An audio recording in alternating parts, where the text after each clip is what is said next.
John McLaughlin, Riley McGree, Luke Ayling, Sverre Nipan, Aidan Morris, Callie Sen, Sonji Hansen, Sammy Silvera and Alex Bengura. 3 changes for Sheffield Wednesday. Ethan Horvath, the much talked about goalkeeper who is suspended. That led to Sheffield Wednesday making an emergency loan, and they just so happened to go for a former Middlesbrough goalkeeper in Joe Lumley, and he starts probably the worst kept secret, isn't it, of the week so far. Gabriel Otegbeo drops out, as does George Brown, the 19-year-old centre forward. That means Sean Fuseri comes in, Ike Ugbo, and of course that start I mentioned for Joe Lumley in goal. So 3 changes for the Owls, and Middlesbrough unchanged after that victory against Ipswich. Neil, are you surprised at all that Borough have remained unchanged? No, not really. I said beforehand, I wouldn't think it'd be unchanged. I think that you look at the Ipswich game, he's just giving them players a chance again to replicate it, and he's just basically saying, go on, do the same again. I trust you. And they've got to, they've got to deliver. So, yeah, hoping for a good result, 3 points, and then we look towards Saturday. But most importantly tonight, we need 3 points here. Let's just recap on that game. First and foremost, Middlesbrough beat Ipswich 2-1 at the Riverside in their last match. Solbrin made a penalty save before an own goal gave the Borough the lead just before half-time. Morgan Whittaker was then on the score sheet for his first Borough goal, and Rob Edwards' men held on after Dara O'Shea got a goal back for the visitors. Proud to follow the Borough. BBC Radio T's Sports. Ipswich have numbers on the left. Davis is one of them. Low crosses early. Jones stretching. Back to Davis. It goes down with Britton behind him. It's a penalty. The referee points to the spot.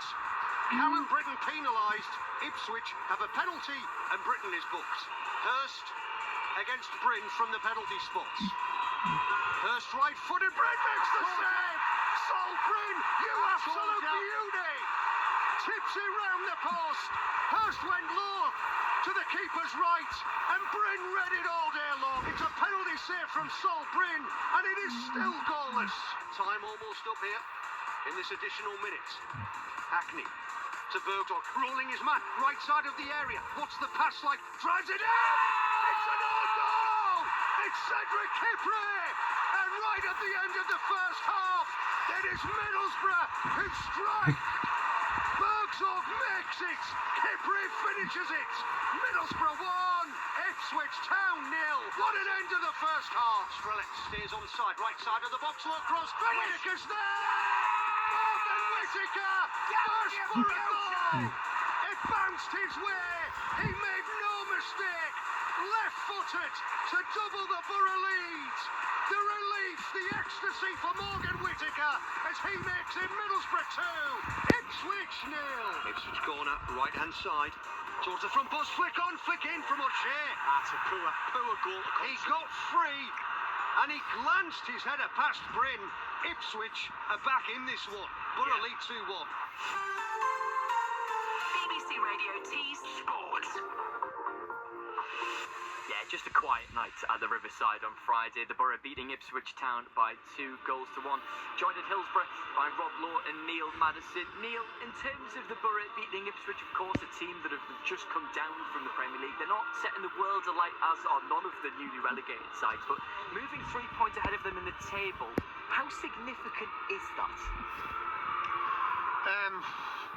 Well, you've just said it. I think all the teams that have come down haven't really set in the league alight, and I've said it at the beginning of the show, I just feel that this league is wide open.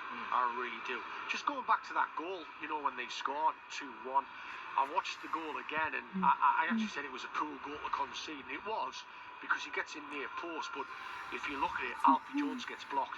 There's no VAR involved in the Championship, but I think if that had gone to VAR, it would have been given as a free kick, because the block is on Alfie Jones, he gets away from him, and he just puts it in the back of the net, and I just think that near post man is vital. He has to anticipate it, maybe.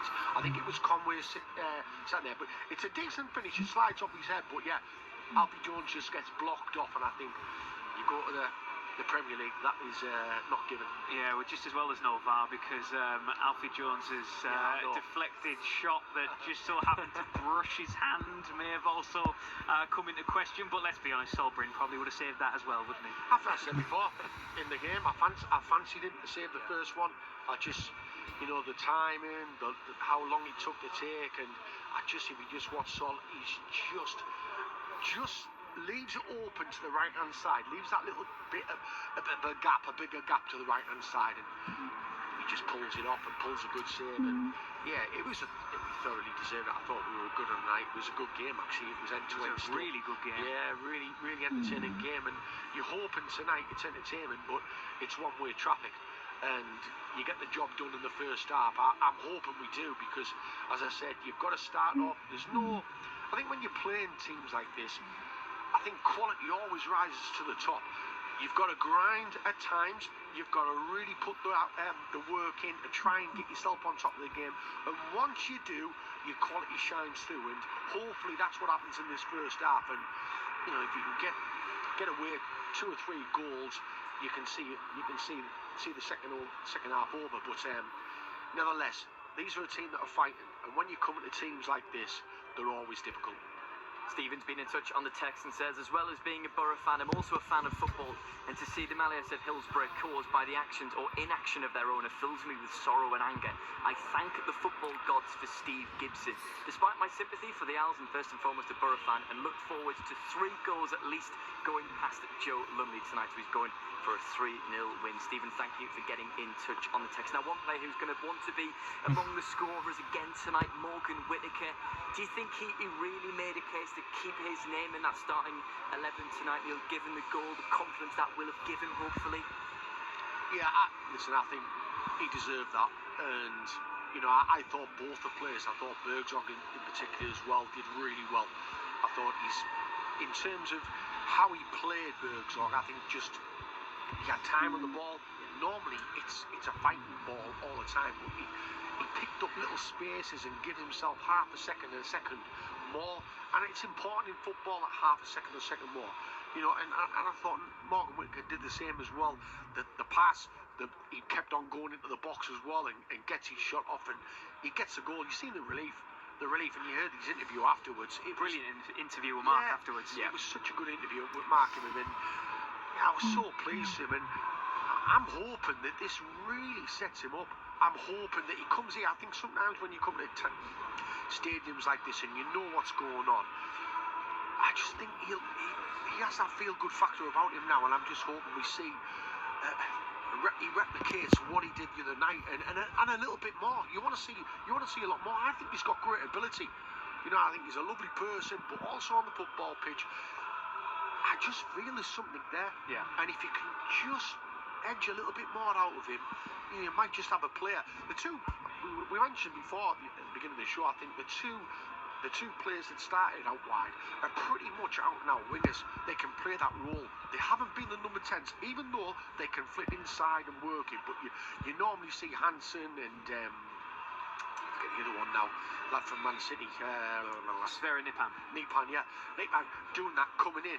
They're not out and out wingers.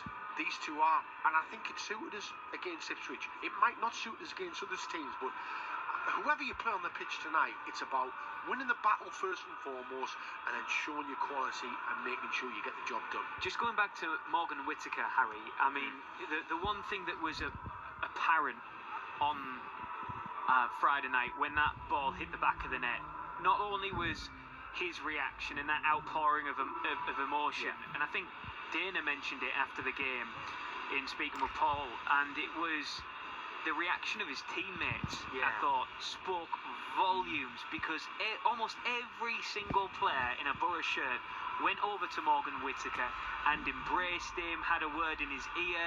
They all know, and they will all know, Neil, you'll know this from being in dressing rooms and having teammates who have gone through barren spells, or teammates who have had to really work to get the fans on side and to buy into them as a player at their club. And I tell you what, that reaction was huge, and his teammates will know exactly what he's been through every single step of the way. And that was 9 months without a goal he went. And after scoring 20 in 50 games for Plymouth, and a spell that got him in the Championship Team of the Year at that time. So, he's gone from the form of his life at Plymouth, which got him the move to Middlesbrough, and then 9 months without a goal and the struggles that will bring. And it's the two extremes, and just that reaction for him, that reaction from his teammates, I thought spoke volumes, not only about probably the character that Morgan Whittaker is in the dressing room and how much love his teammates have for him, but also the strength of the dressing room as well, and that togetherness that Rob Edwards is trying to foster here at the club. I think if you go back to the Preston game, I think Rob Edwards comes out and defends him massively. Yeah. He's part of our team, and I don't like to see that, mate. I'll be absolutely honest. I think, regardless, I understand the fans' frustration. I understand they will say, we've got to, we pay the money and, we buy our season tickets and we've got, a right to voice our opinions. Yeah, everyone's got the right to voice their opinions, but I just think when it's one of our players and the team are going well, which we were, I just feel it's just, come on, let's get behind the players. It's important. That's what the manager's trying to instill through the football club. As the players have certainly bought into it, and I still think there's a little bit of time in terms of the fans getting on board. I think the majority are right on board. I think they absolutely love it and they understand him. But there's that 2 or 3% that are still not convinced, and I think getting them on board is massively important. You need that. Everyone wants to be loved.